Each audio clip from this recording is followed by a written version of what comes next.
Chair Shot Reality, we're the #1 procrastination tool on the internet. We are undefeated with that title. I'm Justin LeBar down in Fort Lauderdale, Florida. He is Josh Eisenberg, my CSR original. We hope you enjoy Chair Shot every single weekend here on Wrestling Inc.'s YouTube channel. You can also find us making appearances on WrestlingInc.com. Very excited to be part of the team. While we're undefeated with our procrastination tool role, Asuka remains undefeated, Josh. Never beaten in NXT, and now she's on the main roster. She wins at TLC, wins again on Monday Night Raw, but her total sum of minutes in the ring, much greater than I think any of us thought they'd be after 2 days. It took her nearly 10 minutes to beat Emma, and I don't know the exact time for Monday Night Raw, but it still was longer than I think anybody's anticipated. What's your reaction to her first week on the roster?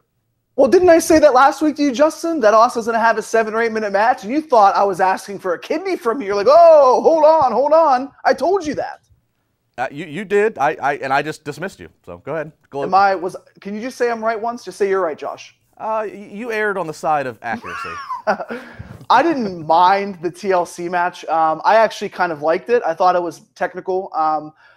Asuka's not this big powerhouse, and I know she's undefeated, but a lot of her matches, if you watch her in NXT as a champion, there's been times where you thought she was going to lose, maybe because she's been champion for such a long time and you're thinking that maybe Ember Moon gets the opportunity to be champion or whoever's going to break the streak after that, and the streak was never broken. I didn't hate the TLC match. I just didn't love the Raw match. I think it was very underwhelming for Asuka's first debut on WWE Raw. I would rather have had her actually become the captain of Team Raw instead of Alicia Fox. And this is no disrespect to Alicia Fox because I like Alicia Fox.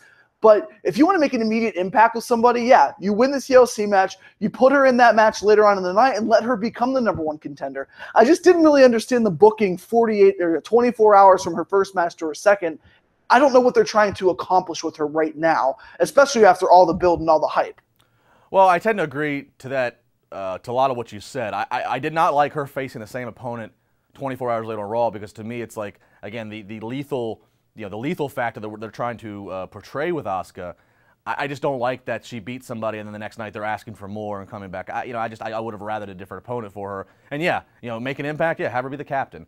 I guess I I shouldn't have been as shocked as I was. I was looking for a 2-minute match at most. I guess I shouldn't be shocked that TLC went almost 10 because it's not like she was facing a local no-name talent. She was facing somebody who's been on WWE's roster, who won a match to earn the right to be #1 contender, or not #1 contender, but first opponent to Asuka. Yeah. So I guess I get that. You got to make Emma look competitive and let Emma build up a little bit. But yeah, still, this was not what I expected in the first week. But I am looking forward to seeing how they handle Asuka. There's a lot of debate of how they've handled Shinsuke, the other Japanese star, over on SmackDown, and obviously him and her both huge stars in Japan, huge stars in NXT.